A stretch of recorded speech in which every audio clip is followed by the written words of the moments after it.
Well, I usually start all my videos with the "Hey James, this is James from All Hail," blah blah blah.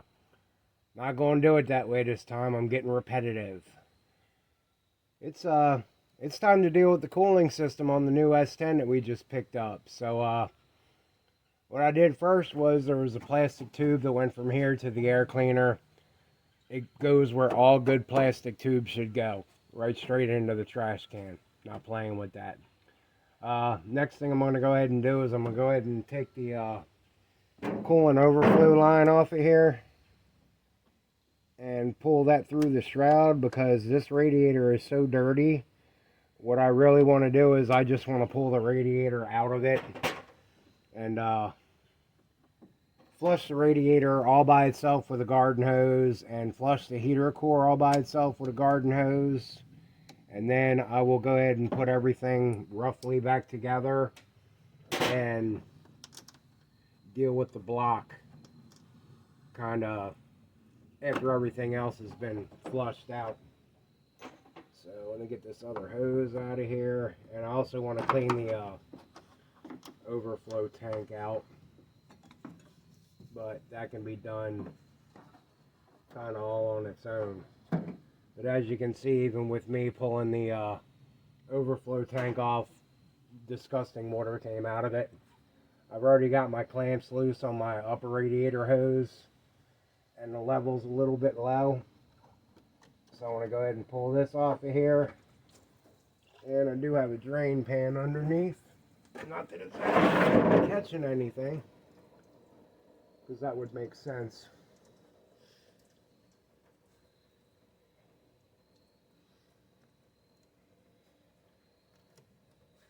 And usually with these coolant hoses, you get one part of them broken loose, they will come right off. And also another thing I want to do is I want to go ahead and I'm going to take this water neck off of here and the thermostat out of it. So that way when I'm flushing the block, I don't have to worry about the thermostat being a restriction. I'll just make a temporary quickie gasket for it and pop the thermostat out and leave it out until I'm completely done flushing the engine out. Then I'll go ahead and put a thermostat back into it. I think factory thermostat on this is going to be 195 degrees. So I'll go ahead and put that back in there because from the research I've done on these engines, they tend to like to run a little bit warm. So we'll go ahead and we'll do what this silly little V6 wants us to do and let it run a little bit on the warm side. And the next thing I'll be getting to is popping this lower radiator hose off of here and getting a lot of the crap out of the system.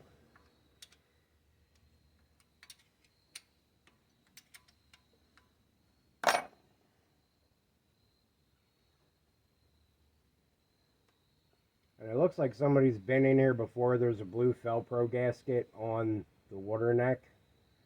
So I am not exactly sure if this was somebody's bright idea. Oh, it's summertime, let's just run some water in it. Because it is holding pressure. It's not overheating. I'm not getting any kind of fumes coming out of the radiator when the engine's running. So I am like 99% sure I don't have a cracked head or anything. It's just this water in this thing is freaking disgusting. And it does not have a thermostat in it. Okay. Alright, so I'll go ahead and clean that mess up later. And let's move our pan over and start to get this bottom radiator hose out of here. So in order to give myself a little bit more room to work down here, I'm going to go ahead and pull this upper fan shroud off. I think it's 3, 4, 5, 7 bolts all together to get this out of our way. And then I'll have some more room to get my meaty arms down in there and get that lower radiator hose off. But just like as you can see by my fingers, this thing has had water in it for way too long. I went to Walmart today. They their house brand antifreeze coolant for $9 for a gallon, and that's concentrated. So I sat there and thought about it for a minute, and I'm like, you know what, that's a pretty good deal for brake fluid. So I went ahead and, or for antifreeze, so I went ahead and bought that. Also picked up some brake fluid too, because I know we need it for the shop, and it was only like $6 there for the house brand, so it's not a bad deal. Gotta get an extension. Be right back. Okay, I managed to get the upper fan shroud off. As you can see, one casualty. All the rest of the bolts came out. And some dummy already got in here and decided that was how you get the fan shroud out with the fan in the way, because bolts are a little rusty on there, and God forbid you have to use any mechanical skills to take something apart. So just, you know, cut it out with a hacksaw or sawzall or whatever you got laying around, because you're just a butcher like that. And here is the crap that came out of it. So what I'm going to do is I'm going to go ahead and get the garden hose hooked up and go ahead and let some water run through this radiator with it laying flat for a few minutes, and see if I can clean that up. And if that goes good, I'll clean up my water neck and put the water neck back onto it, hook the hoses back up, put the flush solution in there, and let this thing run and warm up and see if I can get it a little bit cleaner. Now what I'm doing here is I've got my radiator cap back on. I've got my garden hose put down into my outlet on my radiator, and I got water running through the inlet side. And when I first did this, this water was coming out disgusting. So what I do is I'm going to take it and switch sides, and as you can see, the water's starting to come out dirty again. And this is the third time that I've done a back and forth reversal on this. So I'm just going to keep switching it back and forth until it runs clean both ways. And I'll probably tap the radiator a little bit on the ground, not too hard of course, just to shake some more stuff loose, because particles do tend to stick here and there. As you can see, just tapping it, it got dirty again. So I'm probably going to be at this for another 10 or 15 minutes. And once I get it running clean, I'm going to take the hose up and hook into the heater core and do the exact same thing to the heater core till I get it to run clean. Alright, so I got the my garden hose down the water neck, and that is what's coming out of the lower radiator hose slash water pump area. I already did the heater core on this. I thought it was recording, but obviously it wasn't. So you got to miss all that brown goodness that came out of there, but I did get it to flow through, and it was partially blocked, because originally when I tried to put the garden hose up to it, it didn't want to take any water at all. Then I went back and forth, and it finally did.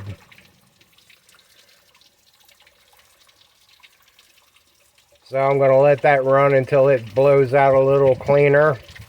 Then I'll probably reverse it and let it back flush the engine so it comes out the water neck. And I also took off the air cleaner assembly, and that's really disgusting in there. So that all needs to get cleaned up too in the throttle body. And I already plan on putting plugs and wires on there, but that'll be the next video. But for right now, trying to deal with this crappy cooling system. So I'm going to keep flushing. Alright, so hopefully you can hear me over the engine. But I got everything put back together. And I use this Prestone Cooling System Cleaner. I've probably used this in the past, I don't know. It just says make sure the engine's cool, dump this crap in there. If you want a light cleaning, run it for 10 minutes. If you want a heavy duty cleaning, run it for 3 to 6 hours. I figure since I got most of the crap out of the engine and radiator and everything already, I'm probably just gonna let this thing sit here and idle for like an hour and give it gas and turn the heat on and off, and then you have to dump everything.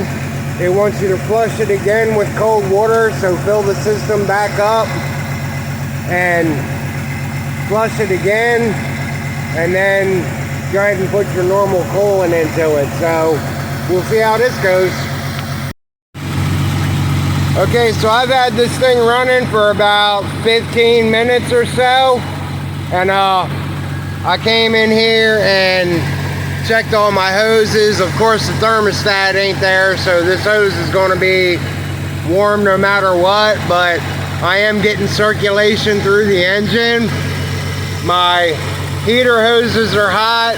Unfortunately, the blower motor is kind of making dead squirrel sounds, but I am getting heat up through the vents in the dashboard, and my lower radiator hose is getting hot. So I'm just going to go ahead and I'm going to let this thing run for probably another half hour, 45 minutes, and then dump the cleaner and the water out of it and see what it looks like. Okay, so I had the Prestone cleaner in there for about an hour and went ahead and shut the engine off, and I'm starting to drain it out, and I need to refill it with water after it's done draining out. But that does look, I mean, it still looks like crap, but it does look way cleaner than when we started. And this is the water and cleaner mixture that came out of it. It's not as dirty as the original water mixture that got pulled out of it. So I'm going to go ahead and let this drain out the rest of the way and go in and get a cup of coffee. Then I'm going to come back out here after this thing cools down a little bit, put some fresh water into the system, start it back up, let it run for another 10 minutes, and then do the final dump on it. This is my water after the first 10-minute run after I put cold water in it after I removed the cleaner. So this would be number one with a 10-minute water flush on it. I think I'm going to go ahead and do it again and see if I can get it cleaner, because I still don't like pumpkin water. Okay, so this is flush number 2 after the cleaning, and instead of pumpkin soup, I got pumpkin soup light. So I still got some daylight left. I'm going to go ahead and do it again.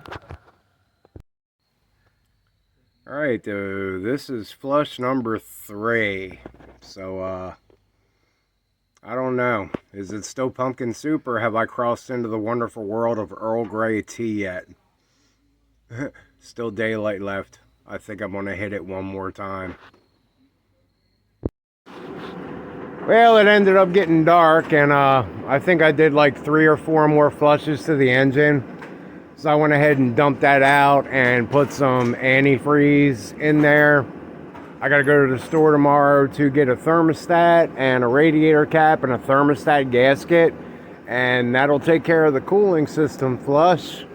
And we'll take a look at that probably tomorrow when I finish everything up and see how the coolant did overnight, or if it pulls any more dirt out.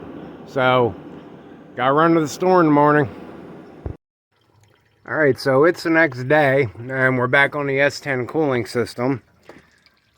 I put some crappy antifreeze in there last night, just in case it went down below freezing, which it came close, so I'm glad I did. But I'll be topping that off with new once I'm done. But I got my water neck popped off, and if you're going to be scraping gaskets near any open passages, make sure you stuff a rag down there. But here's a little pro tip for you. Don't forget the rags in there when you go to put the thermostat back in. I had some dude bring me a Ford truck one time. Oh, somebody put a thermostat in. It's overheating. It keeps overheating. I took it apart and pulled a rag out of the intake manifold and put it all back together, and he was very happy. And I guess he called the guy up that did it and left the rag in there and yelled at him. So, yay. But I'm going to get the gasket scraped down, and I'm also going to take my water neck and give it a trip to the wire brush and get this thing all cleaned up and probably get a coat of paint on it. Alright, so I got the cooling system all back together, put a new thermostat in it, did replace my heater hoses. As you've seen before, flushed the radiator about 3,400 times. I just took it out for a ride and it's running great. I also did a tune-up on this thing. We had 7 Excel super stock wires sitting around the shop that had straight boots on them, so I went ahead and modified those and cut them to fit the engine. I put a new cap and rotor onto it because the old cap and rotor were really haggard. And I think a lot of my drivability issue had to do with these old plugs that have been in there for God knows how long. I mean, the gaps are all still okay on them, but they're pretty well cooked. And one of them wasn't even screwed into the block all that well. I think it's this one. Yeah, so I'm holding on to the porcelain. Not only is the plug porcelain separated from the metal, this one, if you took the spark plug wire and spun it, the whole spark plug would spin. So that had a lot to do with it. Tune-up goes a long, long way. I also had to get rid of the smog pump on this thing because when I cranked the engine up and had it running to let it cool down, the smog pump started making a hell of a lot of noise. And it actually cooked the first belt that I put back on here that was a good belt. So I did a couple modifications to my alternator bracket so it would drop down a little bit more, and I did a little modification to the idler pulley. And as you can see, I still got something a little off here because I only took this thing for a quick ride, and I think it's actually, I need to replace that idler pulley altogether because I believe it is sitting a little wonky. Yeah, if you see right there, it's crooked. So I'm going to have to get a new idler pulley for this thing and do the same mod to the new one. That's why I really didn't bother cleaning anything up. But that's it for the cooling system on this thing, and I'll be driving this thing around pretty soon and putting some more miles on it. So that's about it. It's James with All Hail Internal Combustion. Like and subscribe. We'll have more S10 content coming up.